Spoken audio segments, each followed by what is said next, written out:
చేసుకుంటున్నా అధ్యక్ష. ధన్యవాదాలు కృష్ణ. శ్రీ ఆది శ్రీనివాస అధ్యక్ష,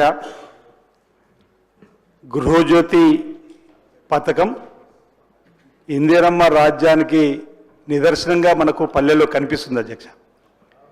పేదలకు ఉపయోగపడే పథకాలు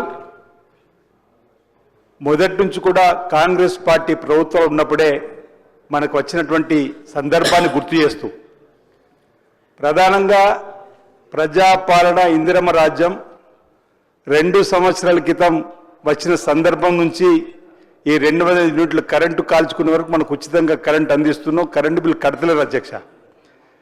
అంతకంటే ముందు మన ప్రభుత్వం ఇందిరమ్మ రాజ్యం రాకంటే ముందు బీఆర్ఎస్ ప్రభుత్వ హయాంలో వరుసగా 3 మాసాలు కరెంటు బిల్లు కట్టపోతే కరెంటు కట్ చేసేవాళ్ళు అధ్యక్ష.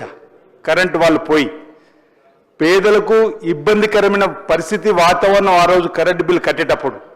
కానీ ఈనాడు పేదలందరికీ కూడా గ్రామీణ ప్రాంతాల్లో 90% మంది పల్లెల్లో గ్రామాల్లో, పట్టణంలో అయితే 65 నుంచి 70% వరకు ఈ 200 యూనిట్లు కాల్చుకున్న వారికి ఉచితంగా కరెంటును అందజేస్తున్నందుకు ప్రభుత్వానికి ప్రజల పక్షాన మన నియోజకవర్గం పక్షాన కూడా ధన్యవాదాలు తెలియజేస్తూ, ఉప ముఖ్యమంత్రిగా ఉన్నటువంటి బట్టి విక్రమార్క గారికి, గౌరవ ముఖ్యమంత్రి గారు కూడా నేను ప్రత్యేకంగా ధన్యవాదాలు తెలియజేస్తూ, ఈరోజు గృహజ్యోతే కాదు అధ్యక్ష, ఈ ఇందిరమ్మ ఇండ్లు, ఈరోజు సన్న బియ్యం పేదలందరికీ కూడా రేషన్ కార్డు ఇచ్చినాం.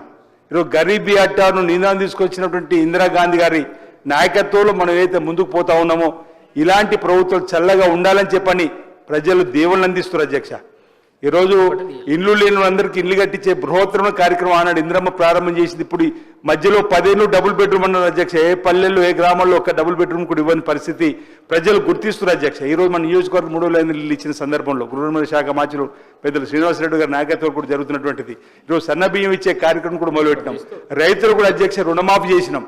ఈరోజు ఈ విధంగా పేదలకు ఉపయోగపడేటువంటి ప్రతి కార్యక్రమంలో ఈరోజు గృహజ్యోతి కూడా ఆడతల్లు ఆర్టీసీ బస్సులు ఉచిత ప్రయాణం చేస్తున్న అంశంలో పేదలకు ఈరోజు ఈ గృహజ్యోతి పథకం ద్వారా చాలా మేలు జరుగుతుంది. ఈ సందర్భంగా ప్రభుత్వానికి ప్రజల పక్షాన నేను ధన్యవాదాలు తెలియజేస్తా ఉన్నా. నాకు అవకాశం ఇచ్చినందుకు గౌరవ స్పీకర్గా మీకు నా వైపు నుంచి ధన్యవాదాలు తెలియజేస్తున్నా అధ్యక్ష.